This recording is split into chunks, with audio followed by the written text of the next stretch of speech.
This is episode 66 of That Shakespeare Life.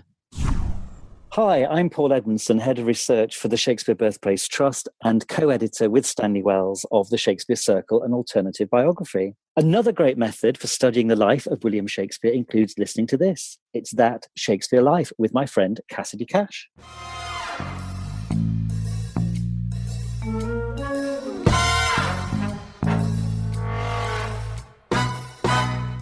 What we have is fairly anecdotal evidence, but there could be something in it. John Ward was the vicar of Stratford Upon Avon from 1662 to 1681, and there are 5 entries in his diary to do with Shakespeare and his family.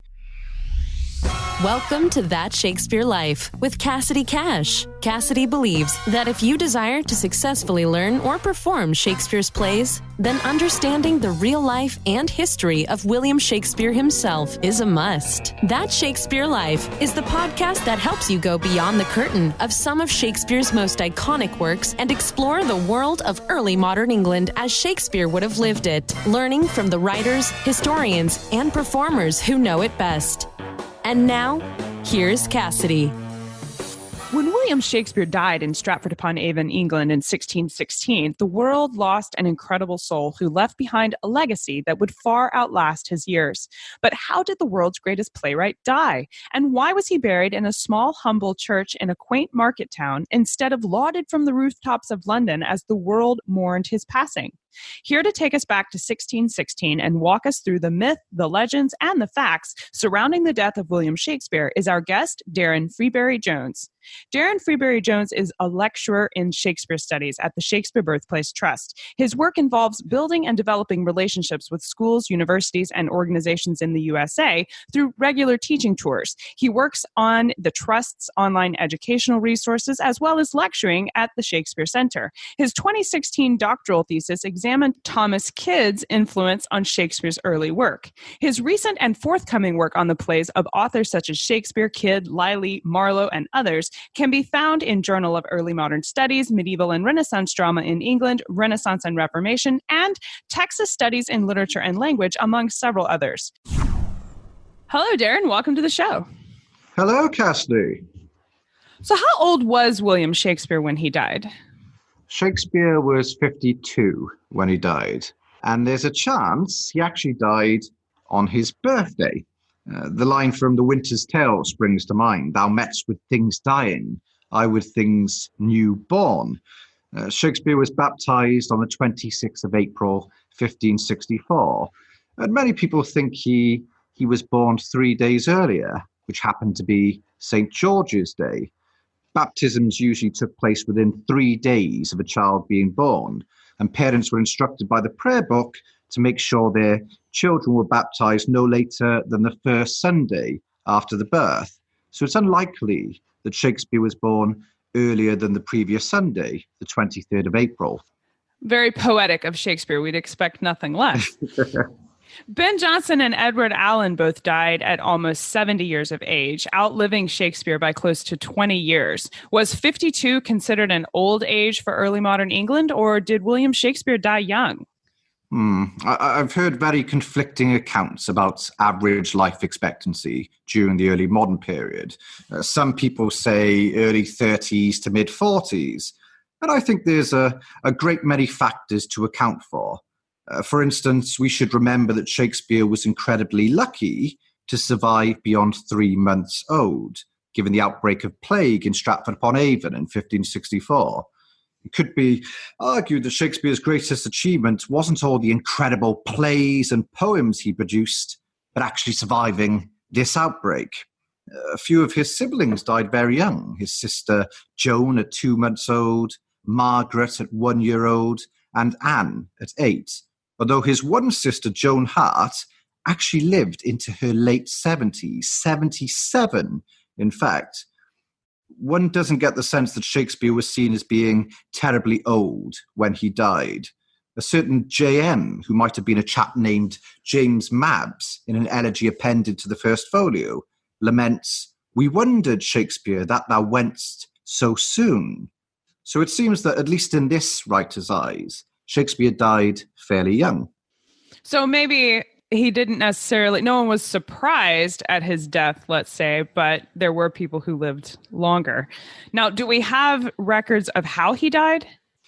The short answer, Cassidy, is no. No, we don't. But if I may, I'd like to take you and your listeners back in time. Okay. 1613. We know that the Globe Theatre burned down that year during a production of Shakespeare and John Fletcher's All Is True, also known as Henry VIII. And remarkably, for a theatre with a potential capacity of 3,000, the only casualty was a man's breeches, which were put out with a bottle of ale. Shakespeare appears to have finished with the theatre this year. None of his plays are dated later than 1613, and maybe retired to Stratford. Whether the burning of the theatre was his cue to leave London, or whether he returned to Stratford because he was struggling with health issues at this time, is unknown. There's a rumor that he died after extensive drinking at a tavern with Ben Jonson, and I'd be remiss if I didn't ask you if there is any veracity to this claim. What we have is fairly anecdotal evidence, but there could be something in it. John Ward was the vicar of Stratford Upon Avon from 1662 to 1681, and there are 5 entries in his diary to do with Shakespeare and his family. He gives us some really interesting information, although we should note that these accounts are dated decades after Shakespeare died. For instance, Ward tells us he has heard that Mr. Shakespeare was a natural wit without any art at all. He frequented the plays all his younger time, but in his elder days lived at Stratford and supplied the stage with 2 plays every year. Now, this is what he has to say about Shakespeare's death.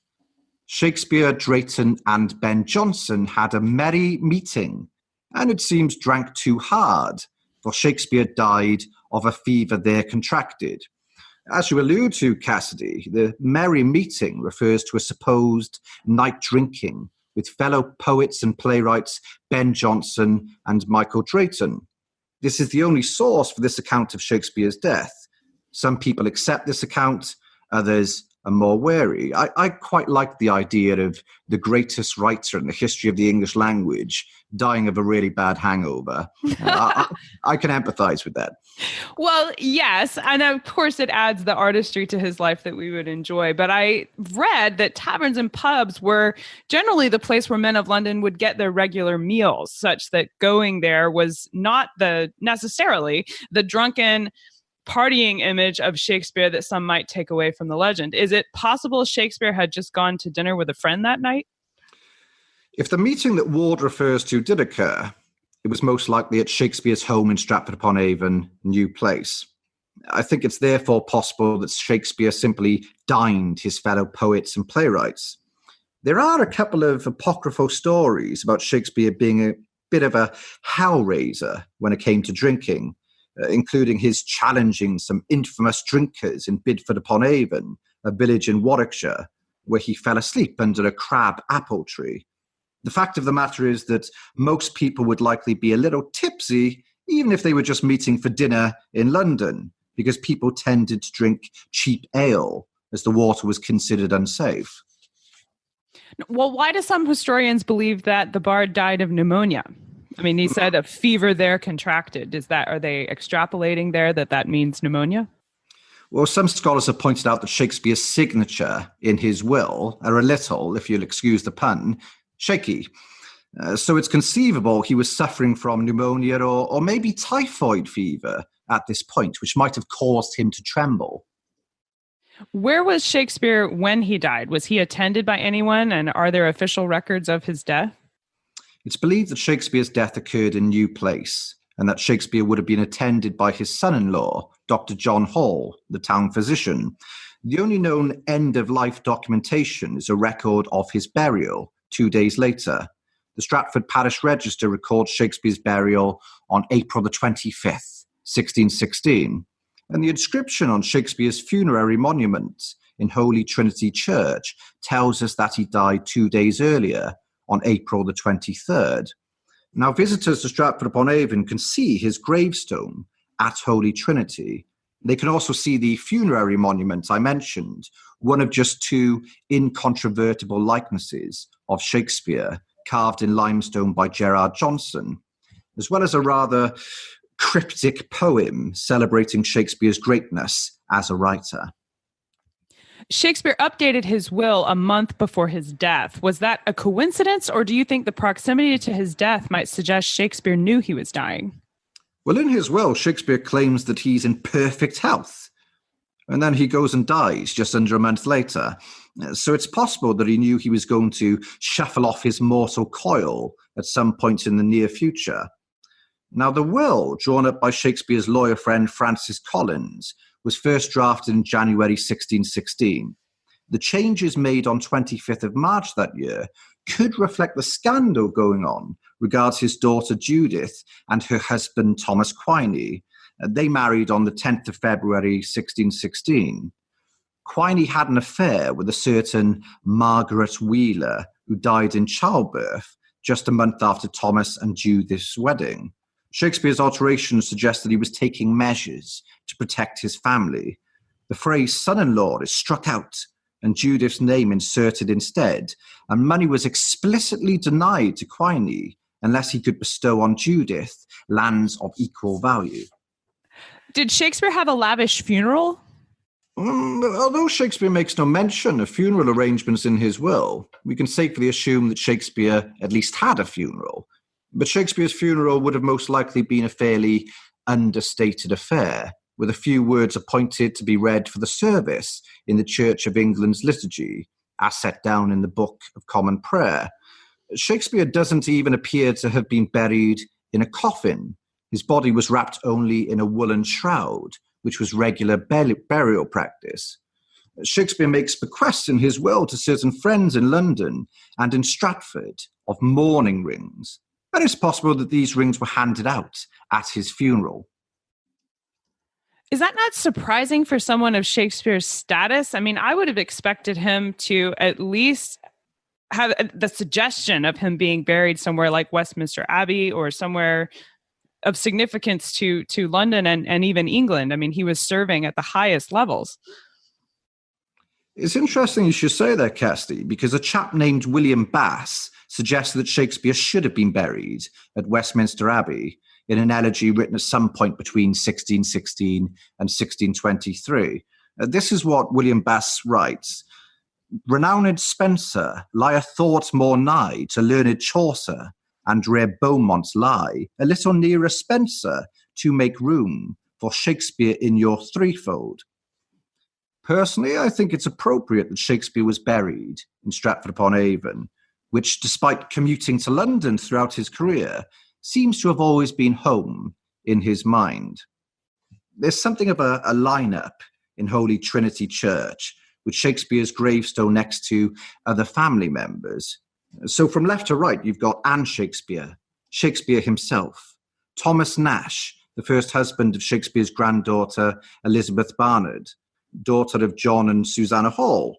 And then you've got John Hall and Susanna. I think it's fitting that he was buried along with his family in the market town where he was born, where he grew up, and where he died. Yes, I think it's very fitting as well. I've always felt like the curse that he put on his bones was to guard against people like William Bass, perhaps, thinking that maybe we should move Shakespeare to a place of more prominence. I think maybe Shakespeare felt it was fitting too. Yeah.